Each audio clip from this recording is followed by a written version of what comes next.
Kitab yang saya bawa adalah kitab kuno. Artinya isinya kitab kuno, sadurunge Pulo Jawa iku ana, kitab iki wis ana. Di situ tak nukil satu bab mawon tentang Miftahul Hayati, yaiku kuncine urip. Assalamualaikum warahmatullahi wabarakatuh. Para pemirsa yang dirahmati Allah Subhanahu wa taala, pada kesempatan kali ini kami akan menyajikan sebuah tausiah dari Kiai Haji Mukhlason Rosid dari Mojokerto. Marilah kita sama-sama menyimak dan mendengarkan apa yang disampaikan oleh beliau. Assalamualaikum warahmatullahi wabarakatuh. Sering kali kita mendengarkan tentang masalah diperintahkannya kita membaca basmalah sebelum melakukan sesuatu hal. Cuman banyak sekali yang hanya mengerti tentang bacaan dan tidak mengerti maksud di dalam bacaan. Bapak Ibu, sudah menjadi kebiasaan kita sebagai golongan am, golongan orang-orang umum, ketika membaca basmalah kita itu cuman mengenal namanya saja, sehingga tidak bisa tahu dan mengenal mausuf di dalam sifat Rahman dan Rahim, sehingga ya dapatnya ya cuman baca saja. Itulah yang dimaksud golongan orang-orang ketika saat di dunia, lebih-lebih di akhirat, hanya mendapatkan Ar-Rahman, yaitu sesuatu anugerah Allah yang diberikan terhadap hambanya yang berkenaan dengan kebutuhan dunia atau jasmani. Sementara kebutuhan rohani yang Allah siapkan, kita tidak akan dapat mendapatkannya, ndak. Karena persoalannya kita itu hanya membaca basmalah cukup di lisan, sedangkan dalam hati kita gak paham. Oleh sebab itu, dalam materi pada malam hari ini kita akan membahas tentang bagaimana cara menerapkan basmalah ini di dalam kehidupan sehari-hari, sehingga secara kebutuhan jasmani itu Allah berikan, juga kebutuhan rohani, makrifat pada Allah itu terjadi. Piye carane, bagaimana caranya Bismillah ini terjadi di dalam kehidupan sehari-hari. Qala musannifu rahimahullah, faslun utawi ikilah fasol, iku kaifiyatu tatbiki bismillahirrahmanirrahim, cara nerapake Bismillahirrahmanirrahim fil hayatil yaumiyati, ing dalam kehidupan sehari-hari. Wa nahnu lan utawi kita iku na'lamu, ngerteni sapa kita, ngerteni anna wara'a sifatir rahmanir rahim, ing sak temene di belakang sifat Rahman Rahim iku laisa, ora ono apa sifat iku isman, cuman nama, tidak. Kita tahu bahwasannya di balik sifat Rahman Rahim itu tidak hanya nama. Bacanya kan Bismillah, langat ya, dengan menyebut nama Allah. Sifatnya Ar-Rahman Ar-Rahim. Jadi di situ tidak hanya tertera nama. Kalau Anda mengenalnya nama, sampai kapanpun dan zaman kapanpun Anda cuma mendapatkan Rahman. Artinya sepanjang kau hidup di dunia, kau tidak akan bisa bertemu Allah. Mausuf di dalam sifat, artinya wujud yang memiliki sifat tersebut. Nggak bisa, karena alamnya sudah beda. Alam Rahman itu alam dunia, Ar-Rahim alam akhirat. Alam dunia ini dipenuhi oleh sifat basariyah, sementara alam akhirat dipenuhi sifat basirah. Bagaimana mungkin kita akan bisa masuk ke alam akhirat sementara kita masih suka berada di alam dunia? Nggak bisa, Pak. Syarat kita bisa masuk ke alam akhirat, wajib tarkul hayati dunia, tinggalkan alam dunia. Rasulullah ingin ketemu Allah di Sidratul Muntaha, wajib beliau melakukan satu perjalanan mi'raj, meninggalkan alam dunia. Cara jenengan wajib kholwat. Saudara saya di dalam kejawen wajib meditasi, wajib sholat daim, wajib jenengan bertapa. Topone iku di tempat nggon rame ataupun di tempat nggon sepi. Udah, niku nggak bisa ditawar lagi, Pak. Wa nahnu a'lamu na'lamu iku laisah, ora ono mbah sifat Rahman Rahim iku isman, nama, tapi bal wujudan, balik di dalamnya itu ada wujud, lahu iku tetap kedue wujud, ismullahi, kita namakan nama Allah. Iki wong Islam. Di balik Ar-Rahman Ar-Rahim itu ada sesuatu yang wujud, yang umat Islam ini menyebutnya nama Allah. Yang menjadi ironis, Bapak Ibu, umat Islam itu cukup berhenti, sudah puas kenal terhadap Tuhannya sebatas nama. Sehingga di mana-mana ditulis di rumahnya Allah Muhammad, ya kan? Di masjid Allah Muhammad, musola Allah Muhammad. Cuman ning pasar tok enggak? Pasar. Nek pasar ning Jombang iku an-nadofatu minal ngiman, kebersihan sebagian daripada Jombang. Jargon Jombang kan ngoten. Bapak Ibu hadirin, kalau jenengan kali kula niki sudah cukup puas kenal Tuhan itu nama, bagaimana mungkin Anda akan tahu yang memiliki wujud nama itu? Enggak mungkin. Makanya mengapa Allah menyuruh Muhammad ini membawa risalah dinut tauhid atau dinul haq.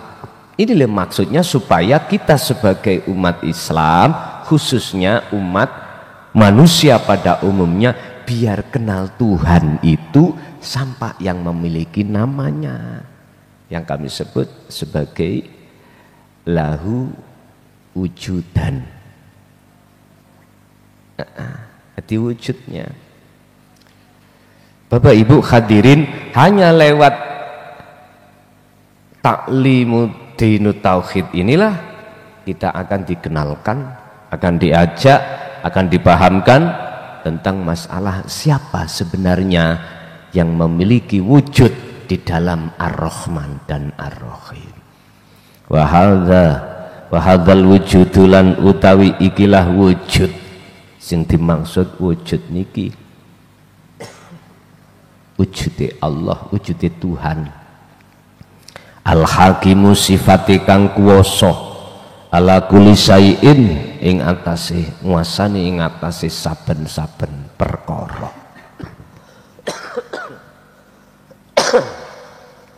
Yang dimaksud wujud di sini adalah sesuatu yang menguasai di dalam segala hal makhluk apapun. Qala dawuh sapa Allahu Gusti Allah fi suratil Baqarah yang dalam surat Baqarah al-ayatah ayat 115 surat Al-Baqarah. Walillahil masyriq wal maghrib, walillahi lan iku tetep kedue Allah. Maksudnya wujud, bukan isim nama. Walillahi lan iku tetep kedue wujud sejatine Allah. Al-masyriku utawi dat kang nguasai makhluk alam etan, berarti jagat wetan, jagat timur. Wal maghrib lan dat kang nguasai jagat kulon. Fa ainama utawi ing dalem dine panggonan tuwallu madhep sapa sira kabeh ya fathamma mongko iku wajhullahi ning ngarep panjenengan. Dialah zat wujud Allah itu yang menguasai segala makhluk, baik makhluk yang ada di jagat timur maupun jagat barat. Kok utara enggak, selatan enggak? Mengapa harus timur? Mengapa harus barat? Ngeten Pak maksudnya. Berkenaan dengan tulu usamsi wa ghurubuhu, iku munculnya srengenge itu dari timur, terus surupnya tenggelamnya di barat. Bukan berarti arah utara dan arah selatan itu enggak kecakup, enggak ikut-ikut, atas bawah ya ikut. Bahasane Quran kan ngono. Cukup memakai bahasa minal masyriqi wal maghrib, berarti seluruhnya sudah kecakup. Berarti makhluk apapun, baik yang bermateri atau tidak bermateri, baik yang bernyawa ataupun tidak bernyawa, itu dalam penguasaan sesuatu yang wujud tadi, yang kami sebut wujud. Oke lah Pak, mudah kita sebut hidup. Jadi nggak bisa lepas dari hidup itu sendiri. Artinya iman kita kalau belum sampai pada pengajaran pengesaan Allah, kita akan melibatkan selain wujudnya Allah dalam hal penguasaannya. Contoh, pagi matahari bersinar, yang tadinya itu malam terasa gelap ketika pagi munculnya matahari terasa terang. Iman sampean, iman kita jatuhnya terangnya karena matahari. Nggak bisa hati ini memandang hidup, nggak bisa. Karena jatuhnya iman kita masih belontang-belontang, Pak. Belum bisa mengesahkan Allah. Sehingga apa yang di mulut kita ucapkan matahari sama dengan apa iman di dalam hati adalah matahari seongkok makhluk. Bapak Ibu, namanya terang, padang, ini makhluk yang berkuasa di dalam terang dan padang itu hidup. Yang namanya cahaya itu makhluk. Perkara di dalam cahaya itu cuman hidup. Perkara di matahari ini makhluk. Dan perkara yang di dalam dan di luar matahari itulah wujud hidup. Dan itu sangat nyata, Bapak Ibu. Dan itu tidak ada yang bisa menghijabi. Atas nyata kewujudannya nggak bisa.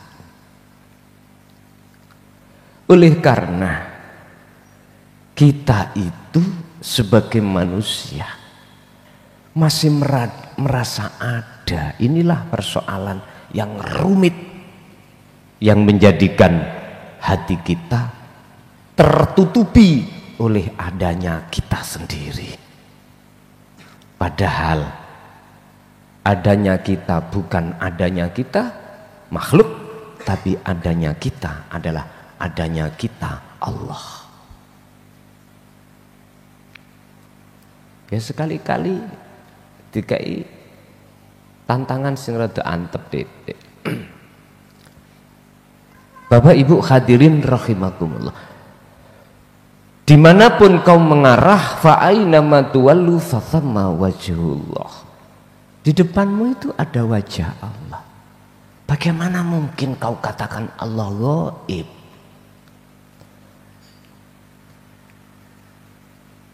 Lawang di dalam, di luar, di kiri, di kanan, di bawah, di atasmu itu wujudnya Allah. Bagaimana mungkin Allah kau katakan itu samar? Lawang nyatane dirimu itu nyatane Allah kok. Nyatane wujud makhluk itu nyatane Allah kok. Wis ta, aku nek mikir cara wong iki ngarani Gusti Allah samar, ndasku lu butak dhewe. Mane gelap mak-mak ngeten. Ngeluh dadine. Apalagi kalau sudah bantah-bantahan. Bantah-bantahan. Mending gak tinggal turu. Tak kau ndas elu. Weteng anas. Wis terus no dhewe. Minggu jange mancing gak sido mancing. Sakno ya an kanca-kanca. Arek cilik-cilik iku wis nagih terus. Yo budal dhewe mbek wae pret ngono. Mboten ya wis. Pun. Innallaha satemene Gusti Allah iku wasi'un, sifate kuwi kang luas, alimun tan ngudaneni atau maha mengerti. Jadi nggak bisa dibatasi Allah itu. Innallaha wasi'un, tidak bisa kita batasi. Dibatasi dengan apa? Lah perkara selain Allah itu nggak ada kok kita bikin batas. Oh raiso. Kaifa la yutasawwaru. Heta, mungkinkah Allah itu bisa kau tutupi dengan sesuatu? Lawang sesuatu di mata Allah iki gak wujud. Ya raiso lah.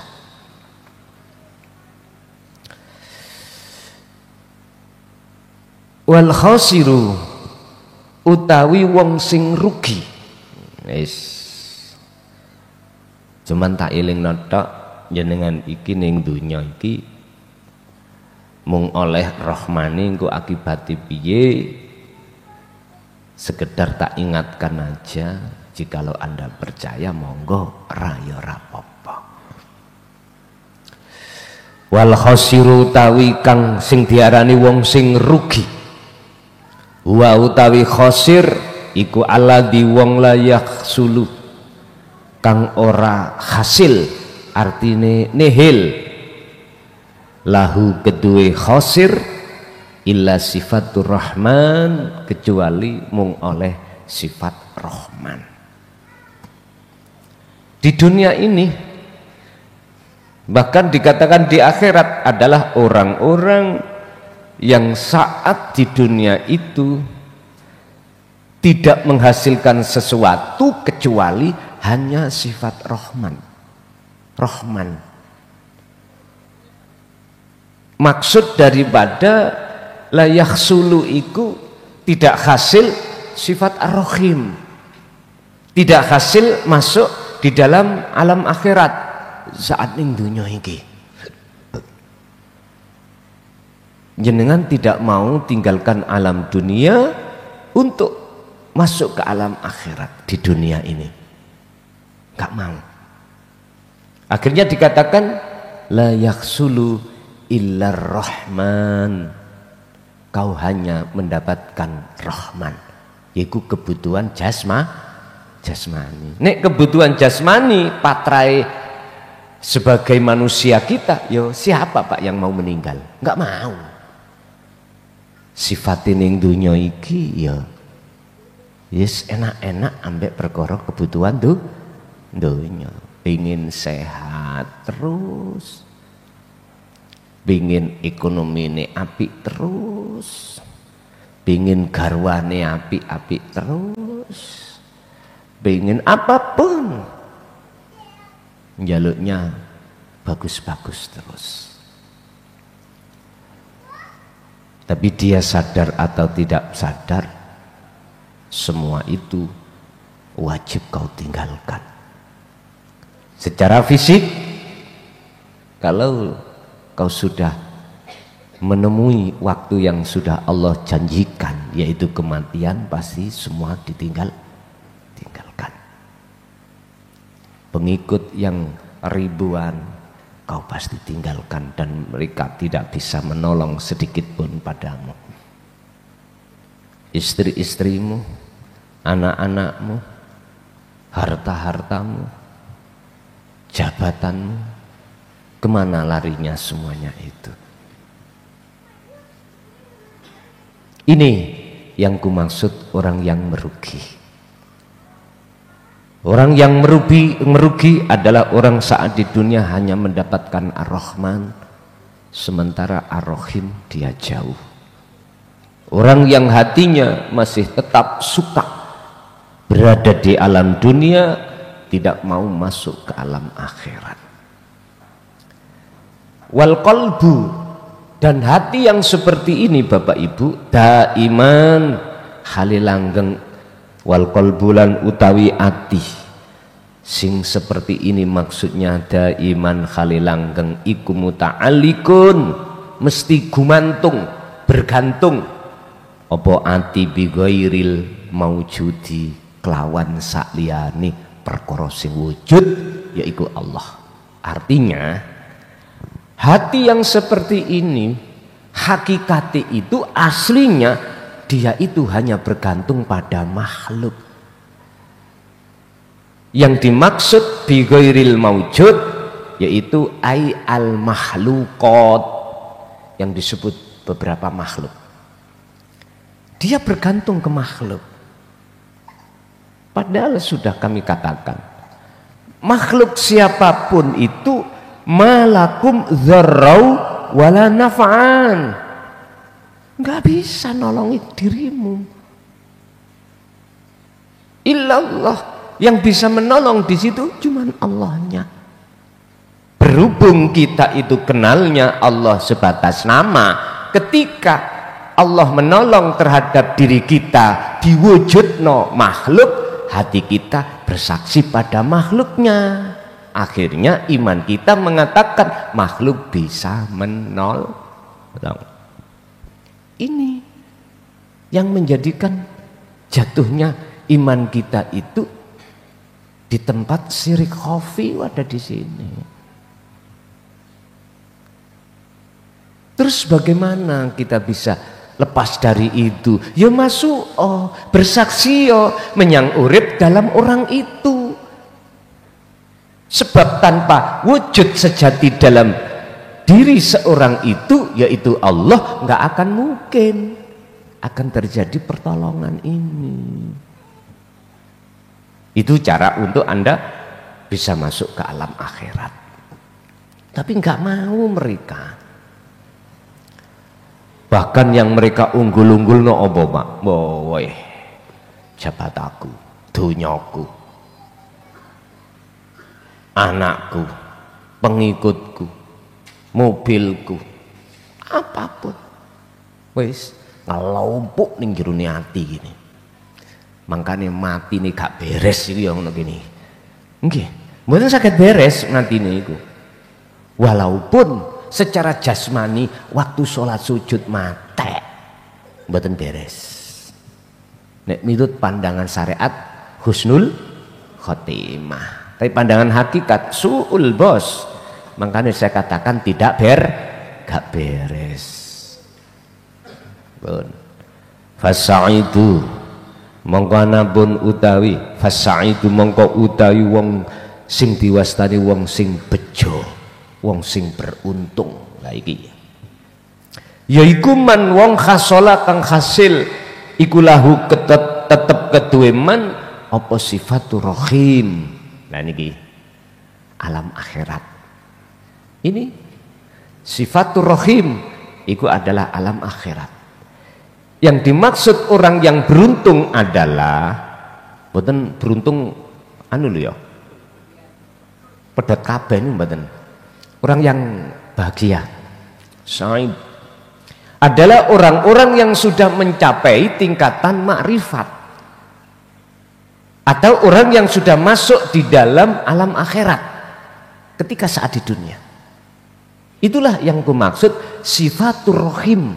Makanya dalam dunia pondok kalau menerjemahkan Ar-Rahman welas asih Allah ing dalam dunia blokoh ya, iki diwenehke wong sing iman atau wong sing apa ingkar tetap diwenehi. Tapi Ar-Rahim yaiku kasih sayang Allah hanya diberikan oleh orang-orang mukmin saja, ai al-akhirah ning akhirat bloko.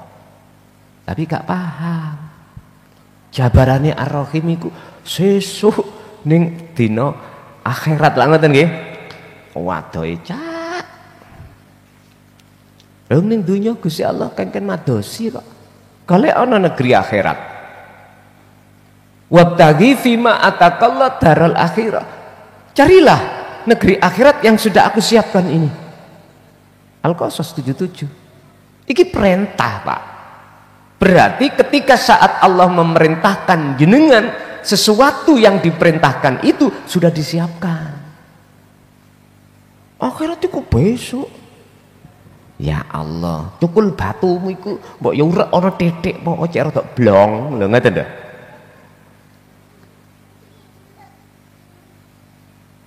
Kita dulu itu pahamane alam akhirat sesuk, Pak. Untuk mencarinya kita itu di dunia harus wa amilus sholihah, berbuat yang bagus-bagus. Loh, ini loh di luar alam dunia, alam abstrak. Itu urusannya dengan ruhaniyah, bukan jasmaniyah, bos. Lah fahaman kita dulu jasmaniyah. Ya udah, memang takarannya kita kelasnya kelas yes, kelas mbek apa kelas TK, kelas am, memang seperti itu. Biar tidak menjadi kelas am, dipahamkanlah tentang ajaran tauhid, biar rohaniyahnya nyambung loh. Lah kebanyakan ke susu nyalahke. Pun. Li'anna hadis sifata krono sak temene ikilah sifat maksudnya ar-rahim niku akhirat. Hiya ya hadis sifah iku allati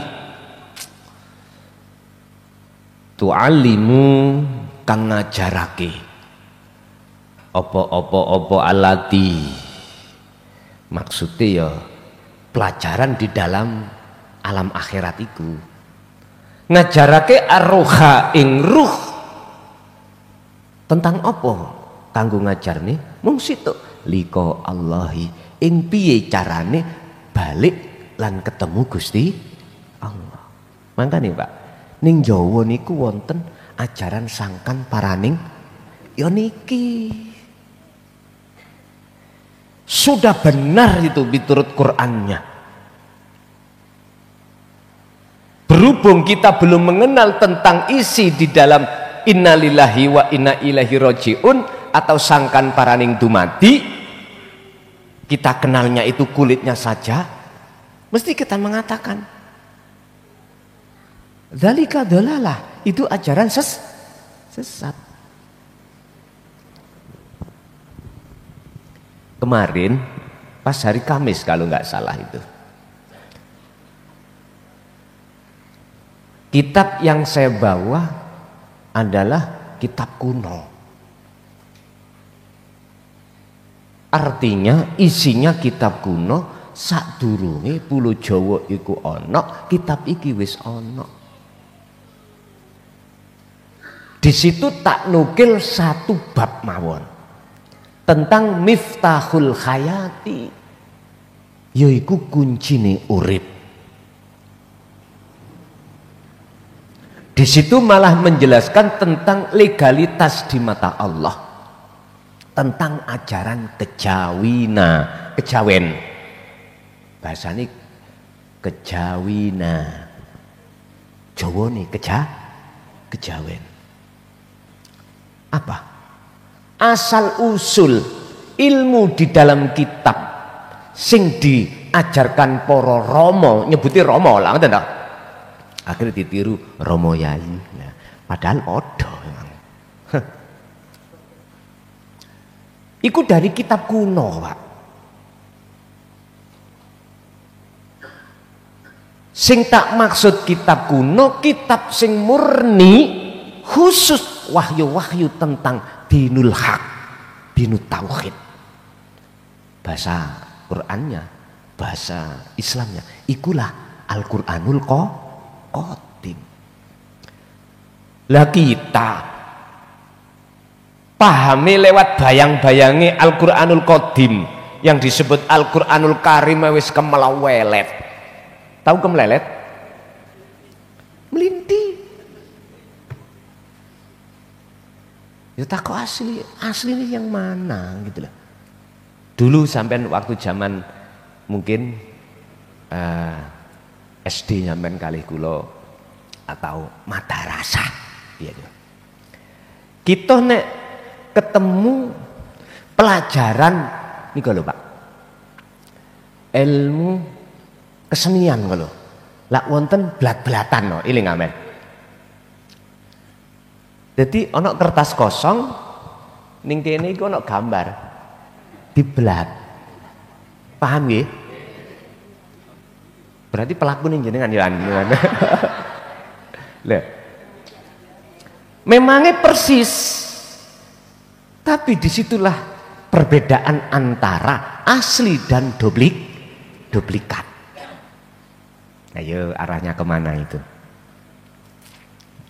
Makanya jenengan akan mengerti isi aslinya wahyu Allah maqasidul a'dham lewat Al-Qur'anul Karim iki ya kudu belajar tauhid baru ngerti. Contoh, Nabi Ibrahim berdoa pada Allah, ya Allah, jadikanlah negaraku ini aman. Maksudnya kan negara Mekah. Iku syariat itu. Tapi asli negara pundi? Ya negara ati sampean niku. Aman sangka dene apa? Aman dari apa? Dari pengaruh takfiru hayatat dunia. Dari pengaruh-pengaruh hawa nafsu lewat kesenangan dunia. Makanya enak pol sampai kini pondok wis tah didono Allah pengaruh anak, pengaruh bojo, pengaruh penggawean. Dikongkon metenteng terus nang Allah. Wis tah iki kesempatan emas kita itu, Pak. Sebab ayo sampean tarik ke belakang. Apa nih ngeten jenenge flashback. Dulu bagaimana kita selalu disibukkan yang ada kaitannya dengan kerjaan, dengan anak, dengan istri. Udah gak ada hentinya, Pak. Susah untuk hati itu meletakkan zikir, susah. Sekarang kita terima kasihlah pada Allah, di mana kita diberikan Allah kesempatan waktu di mana sebaik-baiknya sebagai waktu emas kalau dibandingkan mereka-mereka di luar masih penuh dengan ya Allah bingung karepe dhewe. Entah Allah memberikan kesempatan kita berapa bulan, berapa tahun, ya sudah manut Allah. Yang jelas janganlah dianggap kesempatan yang Allah berikan terhadap kita pada saat ini sebagai sesuatu yang guyon. Jangan kecewalah kita nanti, getun Pak awak dewe nanti kalau kita sudah tidak dikasih kesempatan seperti ini. Nanti kita akan menghadapi kondisi yang dimana kondisi itu akan mempengaruhi besar terhadap hati kita. Bon. Li'anna hadhihi sifata hiya allati ta'allimur ruha liqa Allah. Jadi hanya di dalam Al-Qur'anul Qadim lah, hanya di dalam kitab kuno lah yang akan mengajarkan tentang bagaimana caranya ruh iku bisa liqa Allah, bertemu Allah kembali setelah berpuluh tahun lama kita tinggalkan Allah. Atau dalam arti gini, iman kita Pak sudah terlalu lama menyekutukan Allah itu dengan sesuatu yang lain, sudah terlalu lama. Makanya banyak di dalam Al-Quran itu Allah sering mengingatkan terhadap kita, fafirru ilallah wa anibu ila rabbikum ya ayyatuhan nafsul mutmainnah. Perintah untuk lekas kembali Pak, untuk lekas kembali. Tapi seruan Allah yang seperti itu yang langsung Allah sampaikan, kita sebagai manusia menganggapnya sesuatu yang bersiul. Tahu bersiul? Udah. Orang yang tertutup hatinya menganggap itu sesuatu yang tidak punya arti. Bahkan Rasulullah dikatakan sebagai tukang sihir. Belum tambah suwi santri jaya baru tambah wakeh sebab kena sihir klason.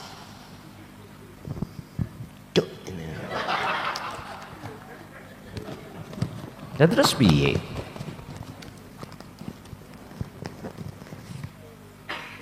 Terus memang gitu Pak. Nah terus dikatakan gimana? Terus memang takerani ada di situ iman ini. Imannya seperti itu. Saya sendiri juga begitu. Satu sisi bahasa hablum minas saya tak maklumi pindone ya muga-muga kuwi sadurunge pati wis isok bali nang Gustimu. Ngoten lah. Jadi wong Jawa iku dhisik yang mengikuti aliran kejawen sing jargonnya itu adalah sangkan paraning dumadi. Ternyata kebenarannya di situ.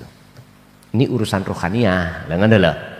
Lah kita yang asalnya dididik lewat pendidikan syar'i sudah mengenal tentang Al-Qur'an Al-Qadim, selaraskan. Dah wis. Kari penake tak ngoten. Lah panjenengan sing wis kadung apa ya? Sudah kadung mendarah mendaging di dalam kitab kuno, ya sudah, jalanlah di dalam kitab kuno itu. Sing penting sadurunge sebelum kau meninggal, ruhaniyahmu itu sudah masuk alam akhir. Iku wong Jawa ngarani alam kelanggengan. Baca baru memberikan sistem yang modern lagi. Apa? Wasilun itu udah. Kau dididik syariatnya mulai kecil, hakikatnya udah selaraskanlah. Udah. Lanjut. Sejak sumete sik rek.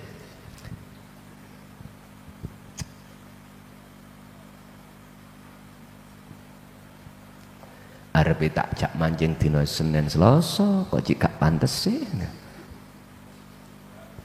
Padahal benjing ben kalau free gak ngaji nang jaba. Tapi sakno arek do kerja. Pun. Al khulasatu utawi ringkesan. Idza kana tatkalane ana apa kalbuka ati ira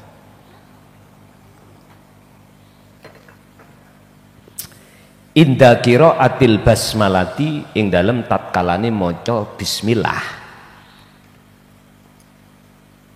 iku muwajihan madhepe ati sira lil makhluqat maring makhluk. Berarti jenengan contoh bismillahirrahmanirrahim muga-muga tujuanku hasil. Iku berarti madhep makhluk. Ati sampean ngadep nanggone hasile maksud berarti iku makhluk. Falaki mata lahu, falaki mata mongko ora ono nilai lahu ketuwe kolbun indallahi ngersane Gusti Allah, berarti ing di mata Allah tak ternilai. Cara biji nul ora ono. Contoh salat.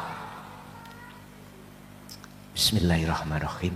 Usolli fadl nisa'i lan sak pituruti lillahi ta'ala. Tapi ati sampean madhep kewajiban. Ati sampean madhep pahala. Ati sampean madhep surga. Ati sampean biar dijauhkan dari neraka. Ini makhluk. Salat yang seperti ini Bapak Ibu, ini salat yang dihembuskan dalam hati nafsu kita. Berarti tak ternilai di mata Allah miturut pandangan kacamata hakikat. Kalau kacamata syariat kita hanya bicara gini, jikalau syarat sahnya sholat, rukun sahnya sholat itu tercukupi, insya Allah diterima. Loh bahasanya gak jelas. Ayo ojo muring-muring teman. Insya Allah itu berarti menunjukkan bahasa yang tidak jelas.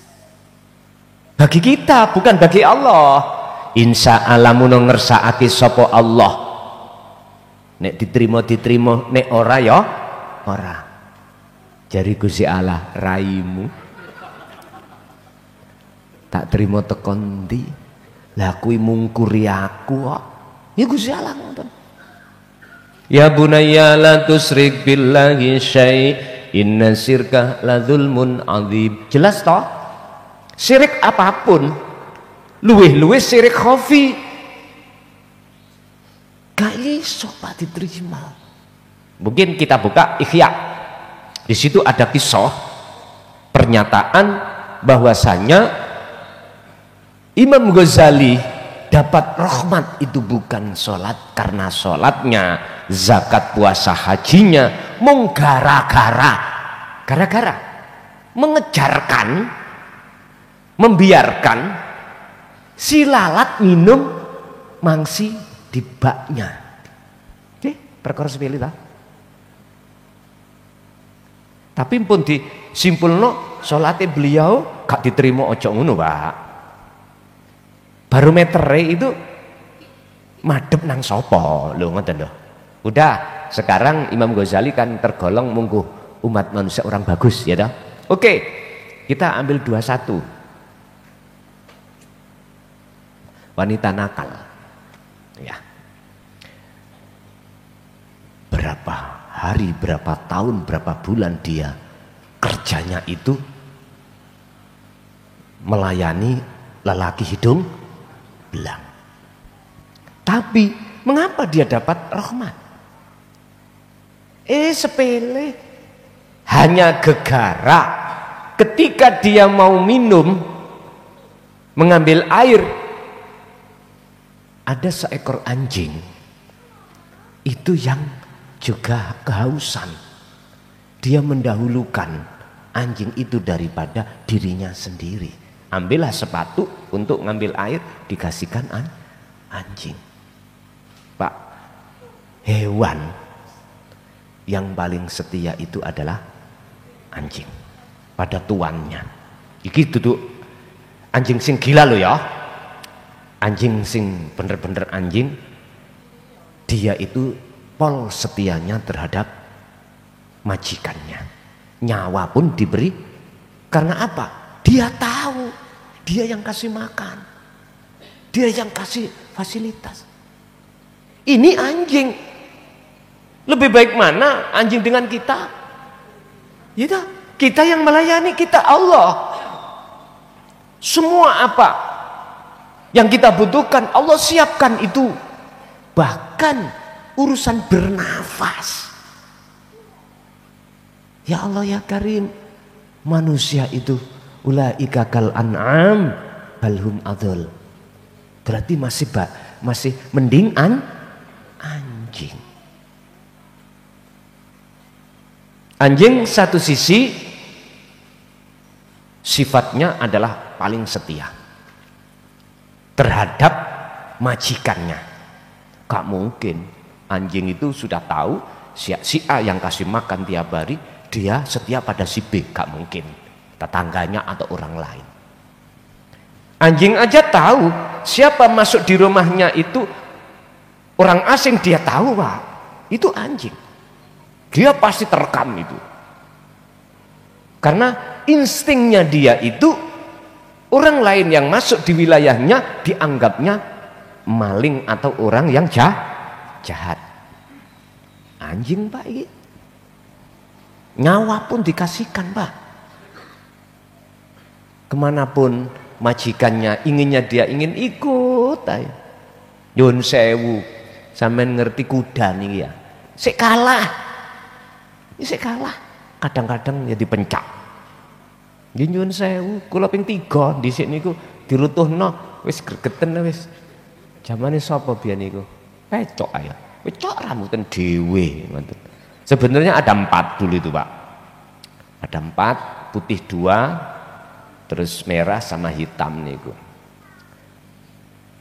Lah sing delodok dhewe iku laskar iku. Laskar itu ngerutun ping 3 lho. Masyaallah. Ya untung ae jare wong Jawa balung kula ni mboten retak. Ngoten pun. Udah. Cuman kelemahannya dari si anjing itu, dari si syariat loh ya. Itu kan termasuk hewan yang mempunyai najis mughaladzah. Kok umpama Mbak, secara syariat itu tidak ada itu, tak ingoni anjing kabeh gini. Nggih. Kok tidak ada pertimbangan hukum syariat?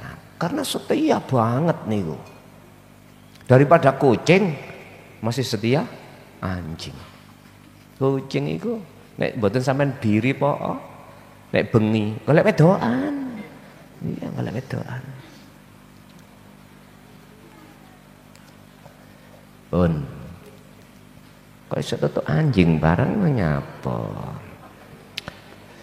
Jadi tak ternilai ibadah amaliyah apapun yang terjadi pada kita sejak kecil sampai meninggal kita, selama kita tidak masuk ke alam akhirat.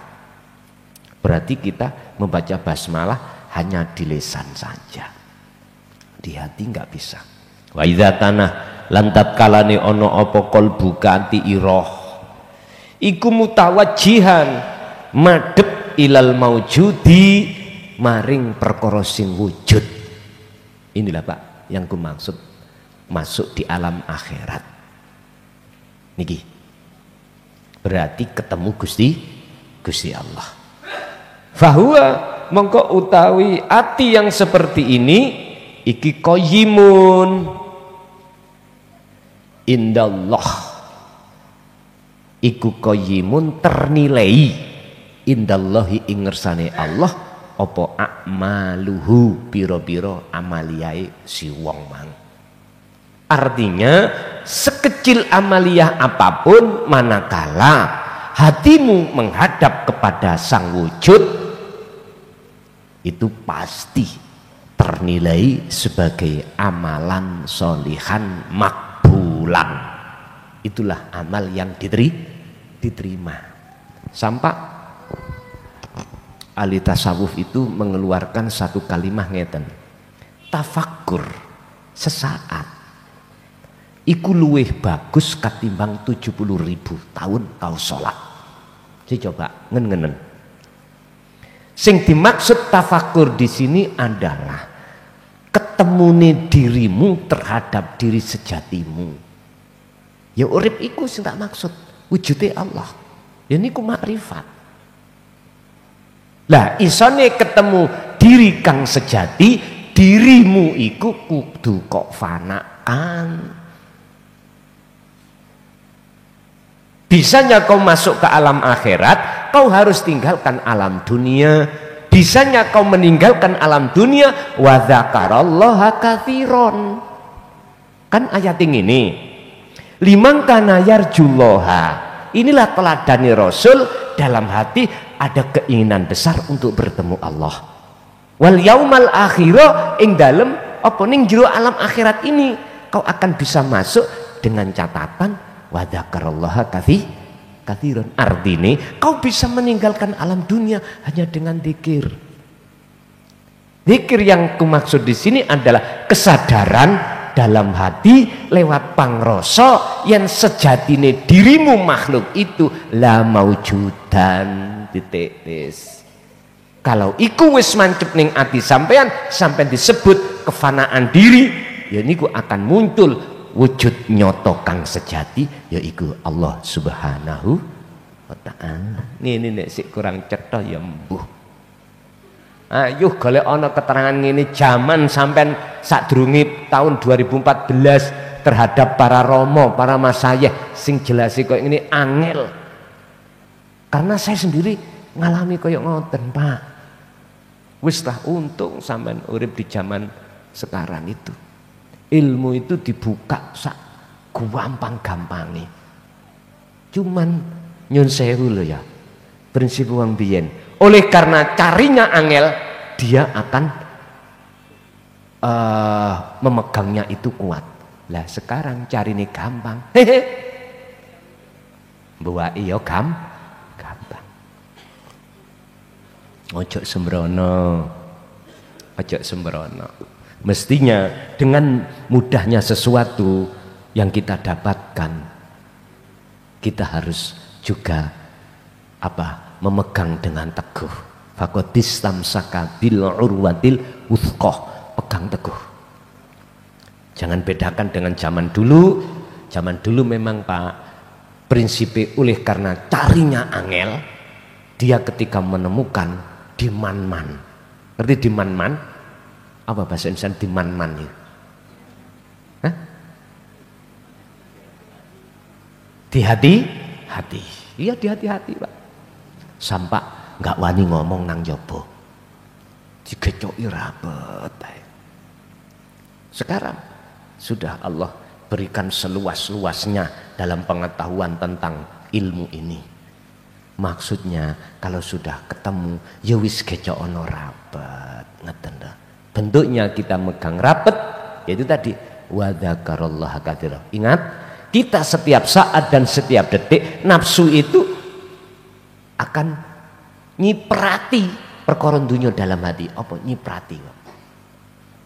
membisikkan apa di dalam hati tentang najisi hati. Makanya Gusti Allah berkata, fasabbihu bukratan wa asila, sucikan selalu baik siang maupun mal dengan cara berzikirlah, dzikron katsiron.